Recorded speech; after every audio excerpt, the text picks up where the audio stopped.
the WagerTalk one-day power pass, you receive every play from every betting consultant for one full day at the ridiculously discounted price of just $149. What's better than spending the day watching and following a great slate of games?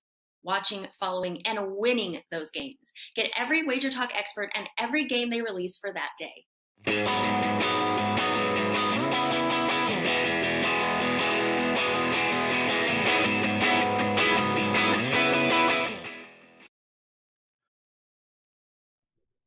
Woo! Teddy Covers, Lawrence Presman, June 2nd, Wednesday. Yes, I am pumped up. Pumped up, Teddy. 14th win in a row for you, my friend. 5% last night on the Houston Astros. 5-1 winner. Yeah, baby. And I won my 5% play too. I won it on the Denver Nuggets. Teddy, let's start right there, brother.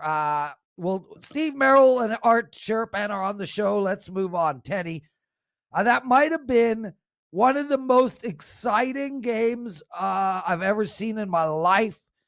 It's like the ref knew what was coming in overtime, so he decided to make a phantom foul call to get it there. Gripping basketball game. Shout out to Dame. You didn't know you had to put up with a lot of texts from me in that game. My kid came downstairs and said, "Dad, watching you watch sports should be a reality TV show," and nothing was more relevant to that statement than me watching that game last night. Teddy, I'm not even kidding. When Denver was going up to throw free throws, I was literally standing at the TV, and they show a picture of the basket, right, on the TV. I'm like cleaning everything above the basket so there's no dirt to prevent the ball from going into the hoop. I lost my mind last night, bro. Yeah, you get very excited with your plays. And again, some people are wired that way, Prez. You're wired that you go nuts. I was fairly stoic watching the Astros and the Red Sox last night as Houston, but I think they went 0 for 10 with runners in scoring position. And they blew it open in the 8th when they got 3 runs, or the 7th, I should say, when they got 3 runs on 1 hit going out of the infield, which was very nice to see. Yeah. But certainly an instant classic last night with Denver and Portland. Dame, not once, but twice at the end of regulation, at the end of OT. And again, if you have a Denver ticket in your pocket, you thank the Lord that it was a 3-point game, not a 2-point game, because both times Dame tied it with the threes as opposed to winning it with the threes and sending you home. And then, of course, double OT, never in doubt, Prez. It was nice and easy. Congrats on the victory. Yeah. Friend. You too, my brother. And guys, both Teddy and I are back-to-back today. Teddy's got another 5% play up. And like I told you all yesterday, I'm back-to-back as well. First time ever that I got a 5% play 2 days in a row. So make sure to head over to WagerTalk.com and buy both our plays because, well, we are freaking rolling. Teddy, I am pumped up today, dude. I have washed all the negativity of the Toronto Maple Leafs off of me. I am just in a great mood. I'm having a Montreal smoked meat sandwich for lunch later. I got the pool. I'm reading a book. I started a new show. Okay, you can go now. Yeah, let's talk about all the things you got wrong. All right. Now that you're all happy. Who is our guest today and what are our games? All right. The guy's name's not Art Sharapan, I don't think. Is it? Is that what I said? Yes. Okay, well, Steve Merrill's up first. Steve Merrill's up first. We're talking Mets, Diamondbacks, Rays, Yankees, and Oakland versus the Mariners, and Art DiCesare from the LINQ after that. So it's going to be a jam-packed show, but let's start with what did we learn last night? No, let's start with all the other mistakes you made in the opener. Yeah. You're saying, I've never, ever had back-to-back 5% plays. You never had a 5% in the college football on Saturday and a 5% in the NFL on Sunday? Of course you have, Prez. Sometimes the game That's never happened to you I ever don't. in your entire career. I don't think so. No, I don't think Yeah. so. You have. I'm sure you have. You've had a 5% Okay. on Sunday. You put it on Why Monday. are you so argumentative? What is? Because you're sitting Where here. is the love? People dying, people crying. Where is the love? What did we learn last night? I'm happy to go with what is better's learned because this way I can point it back towards Prez. All right. The difference between a hot streak and a red hot streak is winning the coin flip game. I got 3 runs in the 8th last night. 1 ball hit out of the infield. I got 2 guys back in the lineup. Huge line move. Alvarez and Gurriel. I wasn't expecting necessarily that either were back. Both were back. Game open minus 115 to close minus 170. And it was not that it was a wrong side, but it certainly wasn't a right side. And the difference between going 14 and winning 14 in a row and being 10-4, let's say, winning your coin flip game. Okay. The difference between being cold and ice cold is losing those coin flip games. So you have to make that work as a bettor in your favor. When you're hot, it's okay to press. Yeah, I bet a bunch on last night's game because I'm red hot right now. It was a 5% play. I thought the line was way off, and it's okay to press because I'm pressing with money that is not found money, but recent money. And when you're cold, you got to be sure to cut back on your wager size. Your ice cold doesn't matter. You say, I got to get it all back here. No. So make your streaks work in your favor. That's a lesson learned. And Prez gets so excited when he wins. I'm so jaded. I don't worry about it. Prez, buy my play today. Don't buy my play today. Never buy any of my plays. You want to get on board, get a package. Not about any short-term streak ever. It's nice to win 14 MLB games in a row. It's good to sell some plays. But this is always about the long game. And just as importantly, it's always about staying grounded. All right. I'll buy my new Lamborghini after the streak ends. We'll worry about that later. For right now, stay grounded, stay focused. As long as I can keep winning some of these coin flips, see if we can stay rolling. That's what I learned last night, Prez. What about you? Well, Teddy, firstly, shout out to my boy Abid. Gets in here and congratulates me on a great penalty box segment. Yeah, baby. I went 3-0 yesterday in the penalty box segment. Toronto Blue Jays over in the Denver game. And I can't remember the third one, but it won. Teddy, here's what I learned last night. That there is no handicapper in the world that is going to sweat the plays he sells with more than me. I might not win them. I might go on losing streaks, but no, my freaking out is because of the clients. When I bet, I go up, I go down, I go up, I bet in games, I bet prop bets. The betting is easy. It's the how many clients are counting on me that is so hard. And I all I can promise you guys out there is when you play my plays, know that I am sweating 10 times more than you. I do not have the emotional makeup to do this, yet I do this, Teddy. I am surprised my hair isn't as gray as yours today. I'm not cut out for this. That's what I learned. I am not cut out for this. 20 years in. Yeah. Good luck with that. Exactly. Teddy Covers the Prez. You're watching WagerTalk Today, everybody. Steve Merrill. Dude, where is the love? I'm in a weird mood, brother. 22-7 NBA run.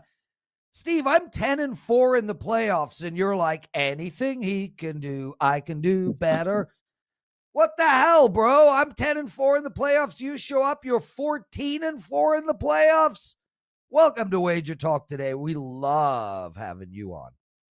Yeah, and I'm going to get on my soapbox for a moment, Prez. I love teachable moments. And unfortunately, the majority of the people that have been on board with me for the playoffs are probably 0-1, including a lot of the viewers here on this show. And the reason I want to bring that up is I was on over a week ago for $2 Tuesday.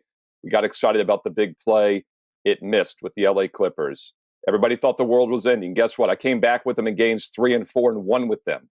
I've gone 8-1 the last 9 since that loss. And as you said, 14-3 in all other playoff selections. And let's go longer term, 22-6 in all other NBA games over the past month. Yet 95% of the people that have been on board my NBA playoffs probably only got that one play because it was $2 Tuesday. And, you said you live and die with the results like your clients. I do too. But, it also bothers me when people live and die by single game results. And I just can't preach the importance of a long-term subscription. And Teddy already touched on it a couple minutes ago. He said, don't buy my single play, get a subscription. And this is a textbook example of what I'm talking about. I can't predict exactly which games are going to win or lose. Every game has an edge. But over 5 games, more likely. 10 games, more likely. 30 games, even more likely. My last 25 years, a 100% lock that you're going to be up. I just wanted to point that out. I know a lot of people with me last week, they got excited that play missed and they jumped ship.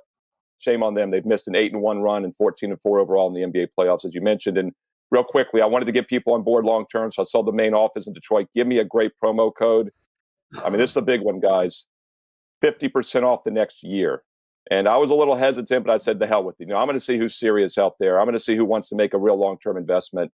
50% off. SM999 gets you the next 1 year of all sports for $9.99. That's a $1,000 discount. I know many people won't take advantage, but the smart ones will. SM999.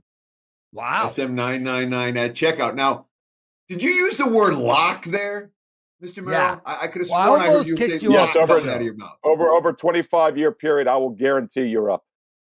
Yeah. You almost got banned from the show, Steve. We don't use such words. Guys, we have someone in the chat room before we get into your game, Steve, that wants to know what the O on the live odds page at WagerTalk is. And, I think you're talking about the O under the tickets column. And what that means is over. So if you take a look, for instance, at the Atlanta-New York game, you'll see 76%. That means that 76% of the tickets are to the over. That's a really real of the tickets for the books that we track are right. over. It's not global. Yeah. It's not, that's only for the books that we track. But Teddy, we do track a ton of books, even more than what's on the screen. And it is likely within 2 or 3% of the overall number. And it's another reason that you guys should use our WagerTalk odds page because, you can find your trends when you have 80% of the people to the over, just take the under. Teddy Covers, Steve Merrill.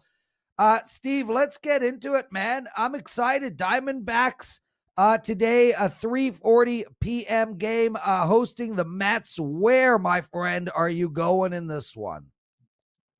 Yeah, I'm doing a weekend video segment also here on WagerTalk TV, a kind of a look at a preview of a series for the weekend. And I actually chose the Diamondbacks last weekend as my weekend preview series. And what I mentioned there on the video was that, yes, they're in terrible current form. And by the way, I used them as a free play Thursday night, looking to snap, I believe it was an 11-game losing streak at that time. And then they scratched Peacock. So it was a no play and they lost a close game.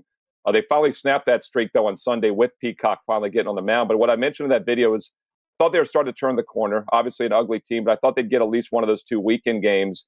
And they're playing tight, competitive games. I really think the way last night's game played out could be that turning point that we're talking about here. Come from behind, extra inning victory last night, 6-5 as a slight home dog. They, of course, lost on Monday to DeGrom. No shame in that, losing 6-2 to the best pitcher in baseball. They've won the other 2 games on each side of facing DeGrom, though, with 15 runs scored against St. Louis and New York. I think the offense is heating up. I think the Mets, meanwhile, although they had 2 big outbursts on a Sunday and Monday offensively, they'd really been ice cold in all their other games. If you looked at their other, I believe, 8 games, they'd had 3 runs or less in 6 of those. They'd had 1 run or less in 3 of those. And I think they come back down to earth tonight against Bumgarner, who, as we know, had the 7-inning no-hitter, is still pitching well this season in his later years.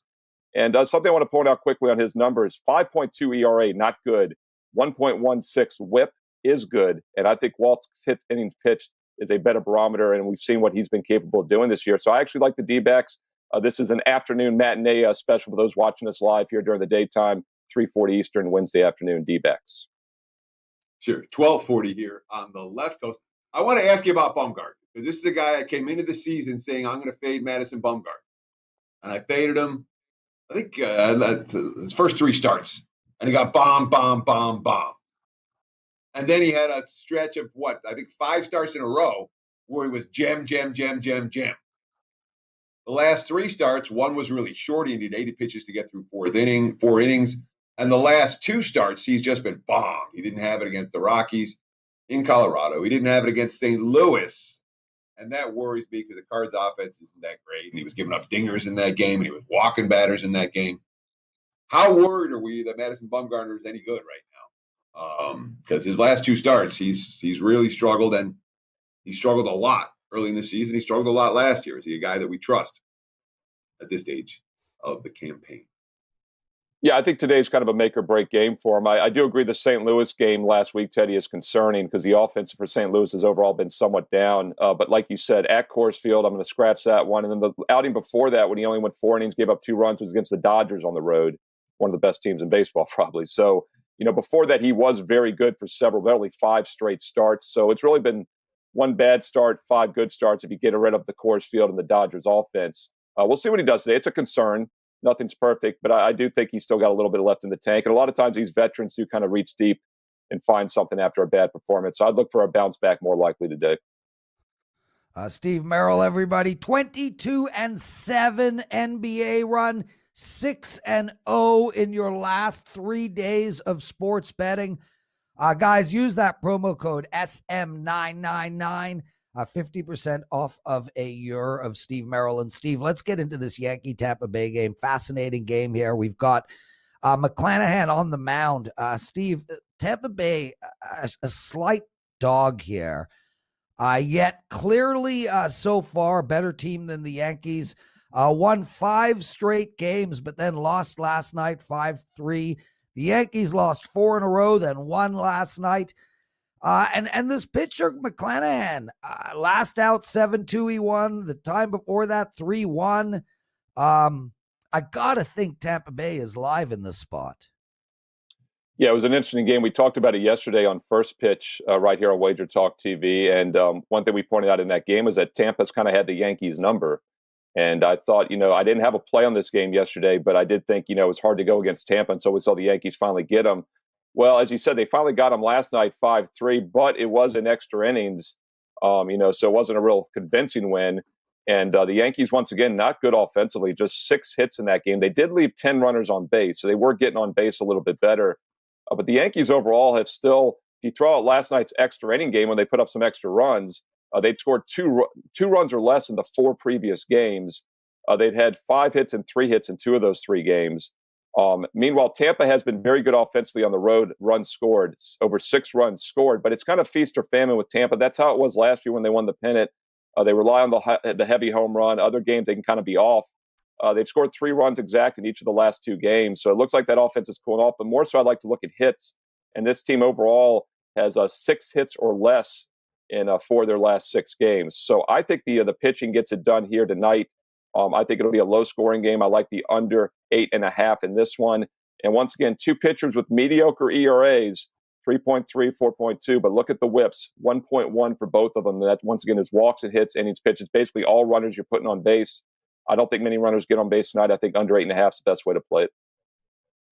Yeah, I mean, certainly when you look at the numbers against lefties so far this year, and obviously it's a matchup of 2 starting lefties, the Yankees number 21 in MLB and OPS against lefties. They got a losing record against southpaws so far this year. Tampa, even worse than that, number 24 out of 30 MLB teams against lefties this season. But what do you make of that Yankees losing record against southpaws? Because they've been pretty good against lefties in recent years. Maybe not White Sox good, but good nonetheless. Do you look to fade the Yankees moving forward against southpaw starters, or is this kind of a one-off right here? Yeah, Teddy, I'm glad you brought that up because the last game also, Mets D-backs was 2 lefties. No numbers really jumped out at me there, but that is something that jumped out to me on this handicap, and it's actually not the Yankees. I think you have to look at overall numbers. A lot of times you'll see the starting pitching records, but I like to see how teams do overall against lefties.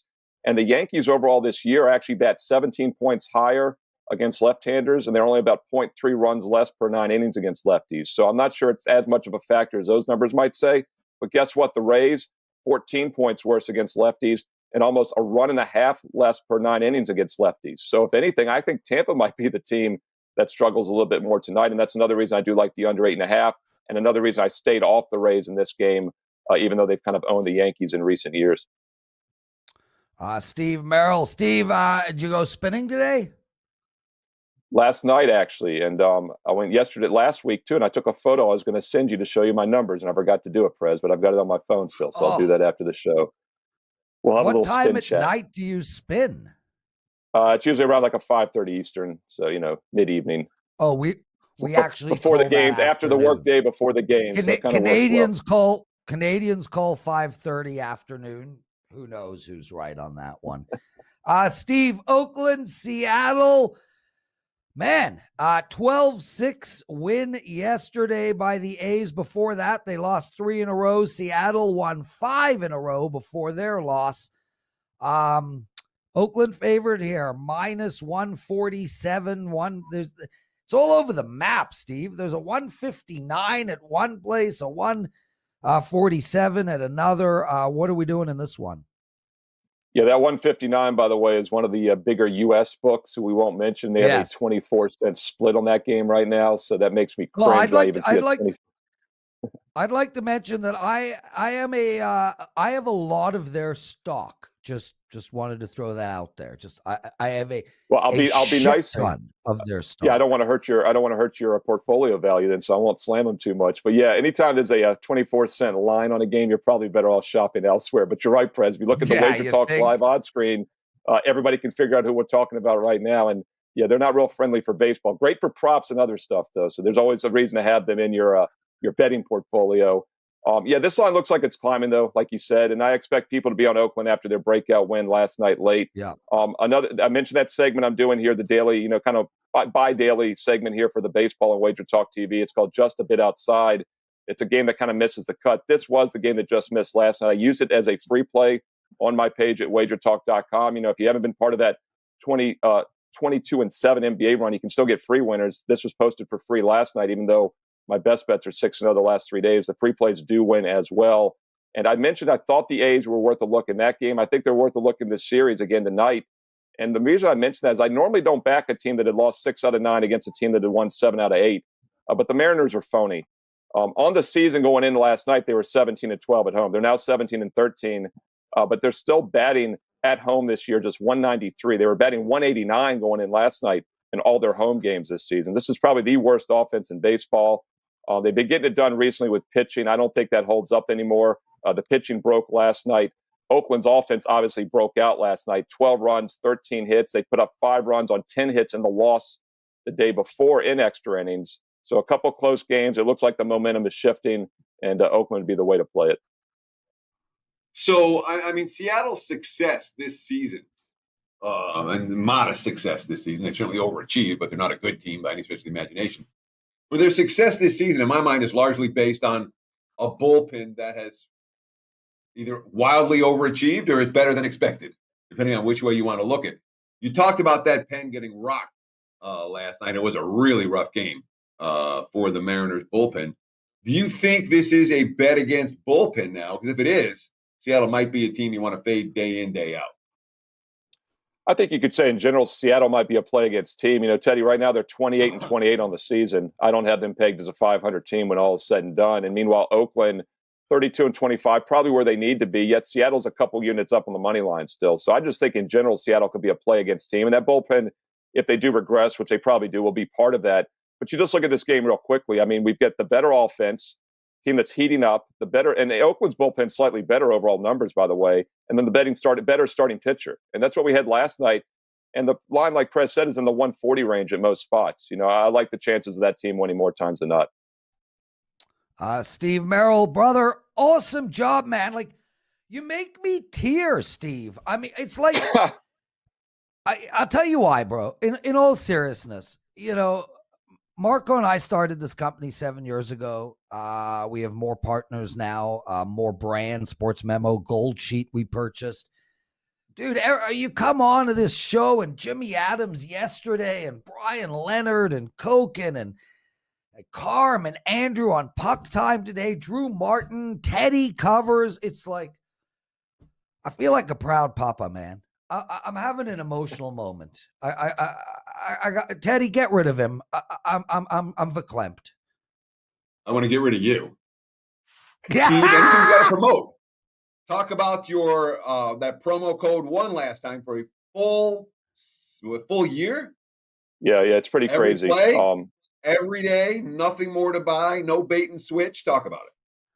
Yeah, and people are like, why is he doing this? Because I don't want to say I was pissed, but I was pissed. When I lose a 5% play that 95% of the people lose with and then don't come back and they miss an 8-1 run, they miss an overall 22-6 run on all other NBA games for the past month, it upsets me because it really irritates me. It's probably the way to go. So I'm giving people no excuse now. The next year for $9.99, that's a $1,000 discount. That is over 50% off for every sport, every play, every day for the next 365 days. SM999. I'm not really making much on that, as you can imagine. I'm leaving a lot of money on the table, but I really want people to get on board, take a long-term investment, because I'm tired of people jumping on and off after one play, complaining all week, and then missing a monster run. So SM999, make some money, start treating this as a serious investment. Man, I couldn't have said it better myself. Quick break, everyone. Teddy's Big Game Breakdown, Arthur DiCesare, and of course, the only segment that Jim Rome stops his show to watch, the penalty box. Sign up for the free WagerTalk text club to gain access to free plays and exclusive discounts. Just text WagerTalk to 33222 to sign up and get a $10 coupon to use on WagerTalk.com.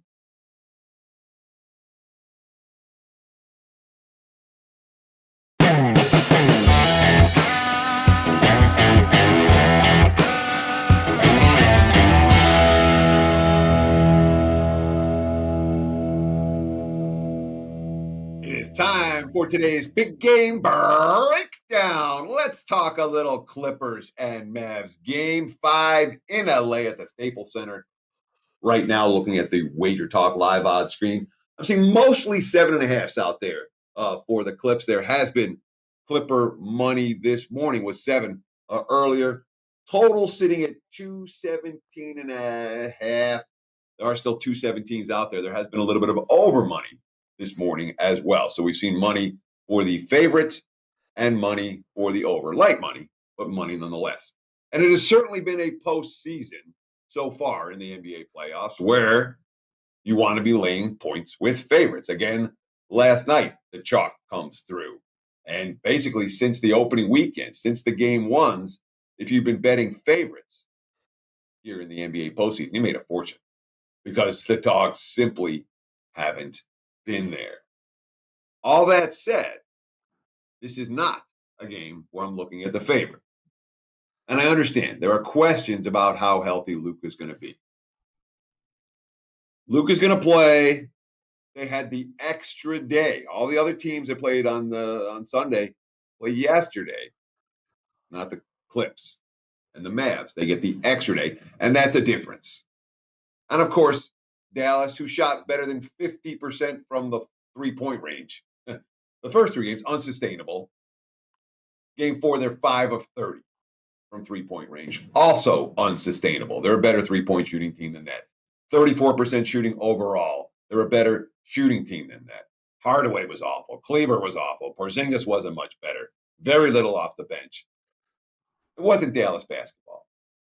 Rick Carlisle, quote, all that external noise is just that. This time of year, I try not to look too much at the players and the internet. You can get the papers and the internet. You can get distracted. The playoffs are difficult. You've got to treat every day as a one-game day. You can't look too far ahead of that, which is appropriate advice for handicappers as well. The process of putting ourselves in a better position to compete at the level we need to complete, it's critical the first couple of games. The second couple of games, they've been the aggressors, and we've got to change that. Overall, we got to play a better game of basketball. It's a calm approach for Carlisle. It's not, oh my God, oh my God, oh my God. This is the coach who we trust, a playoff veteran coach who's won titles, and the Mavs coming off their worst game. All right. Now, the Clips played a pretty darn good game 4 after a pretty darn good game 3. The Clips A game's good enough to beat anyone. Tyronn Lue knows what's coming. One game, one play can change a series if we play our defense the right way and cut out on our mistakes and they miss some shots. miss some threes, we get on transition and score. But in this postseason, which has been all chalk, blowout, blowout, blowout, as these series get into games 5, get into game 6, talked about it yesterday on NBA tip-off show. Like, it feels like Dame time. This feels like a battle. This does not feel like a blowout. And I would not be surprised to see Luka, who had averaged 33 points a game, I would be surprised if he has another strong performance this evening. I want the Mavs plus the points. I'm not going to ask them to win. They might win. But so far, road team 4-0 ATS in this series. Low-hanging fruit. Stick with what's working and expect a bounce back from Dallas here. Take Dallas Mavericks plus the 7.5 in LA. There's your big game break. Back to you, Mr. Prez. Love it, Teddy, and I couldn't agree with you more. I think Luka's going to get 57 points and 13 threes tonight. Brandon Anthony, we already went through this. Teddy, it's unbelievable, man. 2 people today asked what the O on the live odds page means. 2. We've never had that question ever. Brandon, the O means over. So it says 076. That means 76% of the tickets are written to the over. Anyway, Teddy, with no disrespect to you, let's bring in my favorite Las Vegas dude, Art DiCesare. Arthur, you are the man, bro. Right off the bat, were there a lot of people in your book watching that Denver-Portland game? And if so, enlighten me to what went down. Gentlemen, good morning. And Prez, absolutely. There were so many oohs and ahs and, oh my God, Dollar Dame and playoff Dame. You know what? It was really wonderful to see that type of energy back in the sportsbook, man. It was great. It really was. There were people throwing up their hands. Oh my God, walking away. I can't believe this. And that's people who have tickets and don't have tickets. It's just, It's really great when the sportsbook has that type of energy. I didn't have a play on the game, but it's wonderful to watch Dame Lillard go to work, especially in the playoffs. He's just phenomenal. And yeah, man, it was a lot of fun, and that's the way it should be in the sportsbook. So Art, let me ask you. I got to jump in. Sorry, Teddy. I got to jump in here. So you said you didn't have a play on the game, and I want to talk about that for a sec. I mean, you're taking bets all day long, and you're taking bets as the house. You're also betting? Oh, of course, Prez. I don't think you could be in this industry and not have a little action going. I mean, this is where do you bet? This is why we love this. We love to be involved on either side. You basically start this journey as a bettor, and you just decide which side you're going to be on. So yeah, you can't be in this industry and be sitting in front of TVs and sitting in front of odds boards 50, 60 hours a week and not have a little action. So of course, there's always bets going on in my world. Well, and you're not unique in that regard. I don't think I've ever met a bookmaker that doesn't bet in one form or another. Would you say that pretty much everyone who's taking bets is making bets? Oh, I would think so. I'm sure there's a couple out there who don't, who maybe just, hey, they've been in it so long, I don't know. It lost its luster, or, they're numb to it at this point.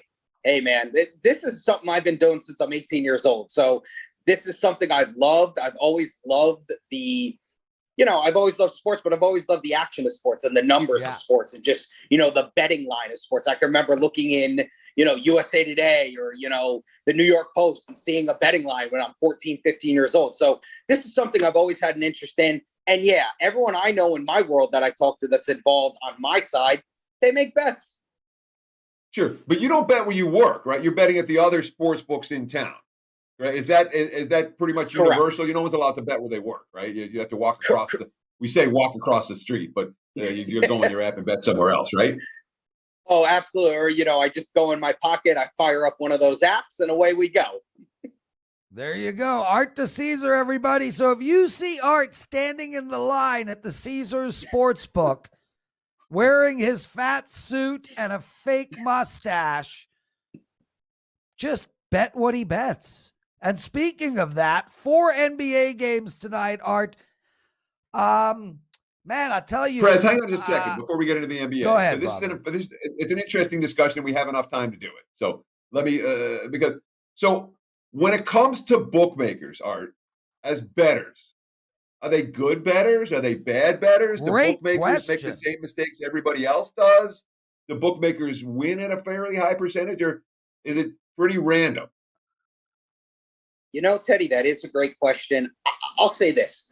In the people that I have in my life that I speak to on a regular basis, I'd say it's 50-50. I know some guys who are pretty sharp and have kind of been around and, know where to look for, the movements here and know where to pick their spots. And then there are other guys who are just, I don't want to say they're action junkies, but, they're not worried about what's going on. They're making bets and they're just firing away. So I think it's pretty random, to be honest with you. Yeah, I've seen as many of the latter as I have of the former, for sure. The guys that are a little, the sports book, and not necessarily the manager, directors, but the guys that work in the book, there's sometimes a little degen activity there, no question. Prez, guys, you're very excited.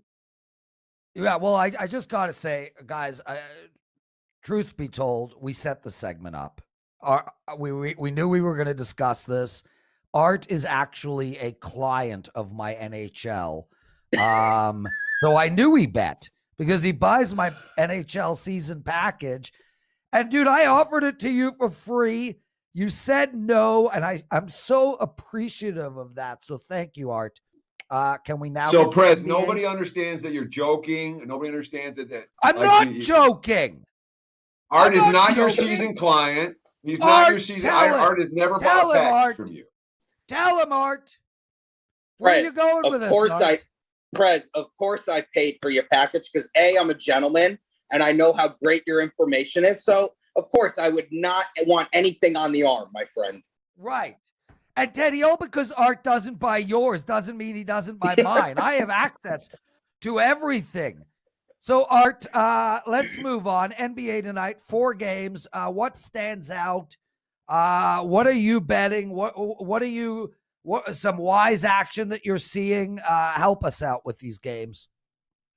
Prez, when you look at the NBA, obviously it's a 4-game slate, which is nice. It's basically the biggest slate you're going to have for an NBA day. 2 games that jump out are basically the 2 games that have some injury concern. Sixers, we opened -7. It moved to -6. Obviously, you're going to get no Embiid. Do the Wizards have some life now? Do they feel like maybe they could steal another game or 2? Or possibly the series, which would be crazy. So you've seen some move towards the Wizards here. And then the Clippers. We opened -6.5, now sitting at -7.5. Listen, Luke is going to play, but he's iffy. He did not look good in game 4. Clippers have all the momentum in the world. I heard Teddy talk about it before, though. Maybe this is a chance to, get the Mavericks at a nice price at 7.5. People are going to bet the Clippers because they see the wave of the Clippers and how, they are a better team and just the momentum that they have. So we've seen Clipper money and we'll continue to see Clipper money. So Clipper money and Wizards money today. 1 favorite, 1 dog in the NBA playoffs. What would you call that, Prez? The wise money?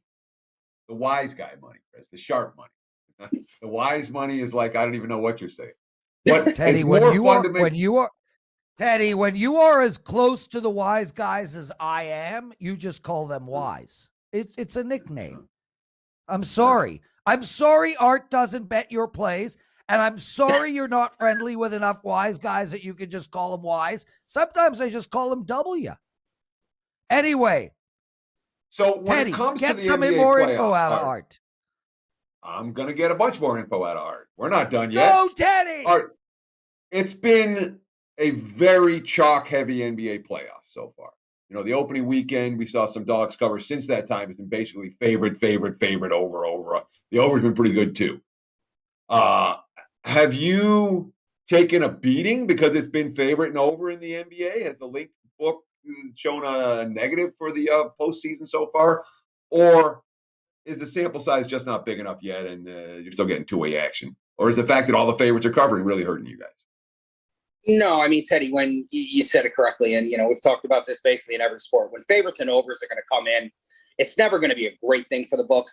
Obviously, the sample size is a little small right now, and we still have, handful of rounds to go in these NBA playoffs. So we'll probably end up being okay. Right now, we're probably showing a little bit of a loss, but when you have teams like the Lakers struggling, that's always going to help you because we just have so much Laker money that comes in. So it's a little early right now, but I'd say right now, Public and the Sharps are doing well, but still a long way to go in these NBA playoffs. And let's talk about the MLB card for today. You brought up the wise guy action, the sharp money in the NBA. Are you seeing anything in baseball that stands out where the markets are moving this morning? Yeah, absolutely. The two games and two series that I'd want to touch on are actually both home teams looking to sweep. Cubs opened. We opened them a slight plus money, plus 102. They're now minus 126 at home trying to sweep the Padres. That's an early game, 11:20 start in Vegas. So you've seen some Cub money come in. And then the Astros at home looking to sweep Boston, open them minus 128, minus 140 now. Just real quick, the Astros do play tomorrow. That's a 4-game set. So they're not looking Oh, to okay, my bad. Everyone. Okay, guys, real quick.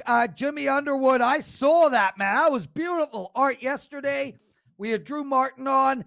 He said something was fire. It seems to be a thing all the kids are talking about. Fire.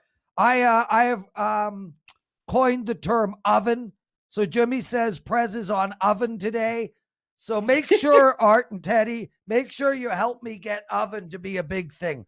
Art, before we get into NHL, Teddy, sulk all you want, brother. Go ahead. Wait, you want a moment? Do you want a moment to sulk? Art, shut up, Teddy. Art, real quick, is WagerTalk Today on the big screens at the LINQ? Yes. Liar. Liar. I know you're not lying about buying my NHL, but you're lying. We should get it up there, Art. We should, pay. Prez. I'm with you. Listen, I'll see if I can work on that. Thanks, brother. I'm coming down, I think, for the WSOP. I think there's some tourneys in September. If I do, I'm going to stay at the LINQ, and we're going to hang out a lot. NHL tonight. Game 1 for Montreal and Winnipeg. Game 2 for Vegas and Colorado. I'd love to hear your take, man. Anything jump out at you with these two games? Well, yeah, Prez, if you look at game 2 of the Knights and Avs, we open Avs minus 175. It's moved to minus 190. So, I mean, you've seen Avalanche money. It's probably an overreaction to game 1. But listen, the way the Avalanche are playing, it's unbelievable. I mean, they are a steamroller right now. They don't stop. I mean, their goal is to score 8 goals a game. I mean, that's all they want to do.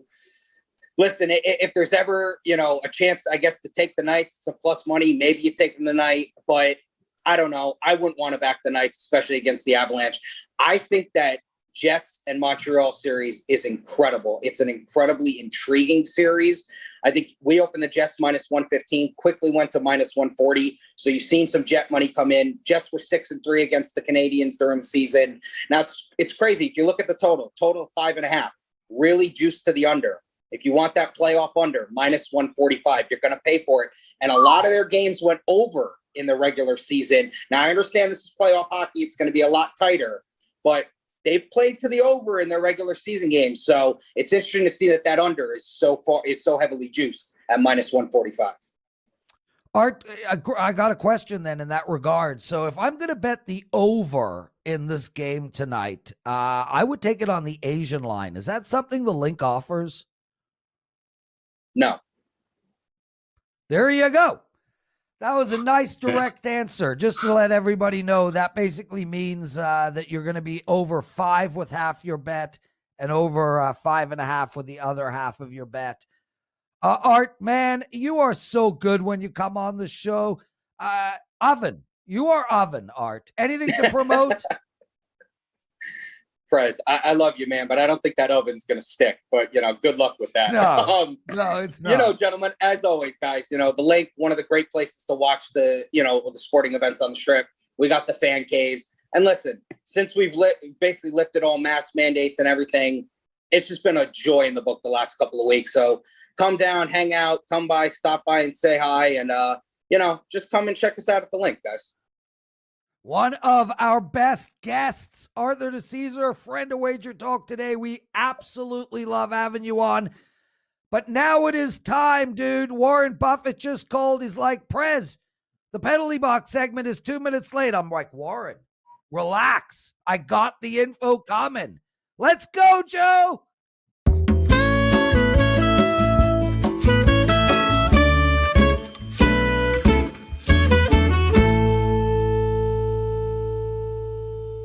Wow, I am so full of energy today, Teddy. I need a cold shower or something. Anyway, 3-0 yesterday in the penalty box segment. I really appreciate all the love from you guys with my 5% plays. So many of you grabbed my 5% play on the Nuggets yesterday and we cashed.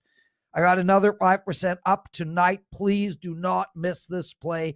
Please, please, please. It's literally oven.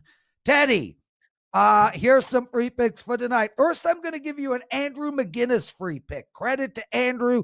I absolutely love this play. Shifley for the Winnipeg Jets over 2.5 shots, courtesy of Andrew McGinnis and Puck Time. Next is a Carmine Bianco free pick. Again, courtesy of Puck Time. And another pick that I just love. The Jets -0.5 goal in the first period, plus 180. That play just makes so much sense. Way to unearth that one, Carm. And as for my two free picks for tonight, I like the over in the Vegas-Colorado game, Teddy. Over 5.5. That is actually a client play, everybody. So you guys can get that one on the house because I'm oven. Over 5.5 in the Vegas-Colorado game. Teddy is going to kill me after this show. And in NBA, I like Utah over the total. Teddy covers. You are just so damn happy this show is over, right? The concept is when you're winning, you stay grounded. You don't go through the roof. And what you've done over the course of the last, dude, that's not me, show, Teddy. You're bouncing off the wall. Teddy, we texted each other last night, and I was like, I lost my shit. You're like, I was so calm and cool. I'm like, Teddy, there is nothing that we like together that I don't like more, and there's nothing that we hate together that I don't hate more. I live on the extremes, and I love it there. Take us home, brother. Says the 50-year-old man who thinks he's living on the extremes. Anyhow, let's wrap it up for today's show. I want to thank all of you for taking time out of your day to hang out with us. I want to thank Joe Ranieri behind the scenes. I want to thank Steve, Merrill, and Arthur DiCesare for joining us on today's show. Of course, we will do it again tomorrow. Same time, same channel, 9 a.m. here on the left coast, noon for you on the East Coast. Between now and then, enjoy the games and good luck.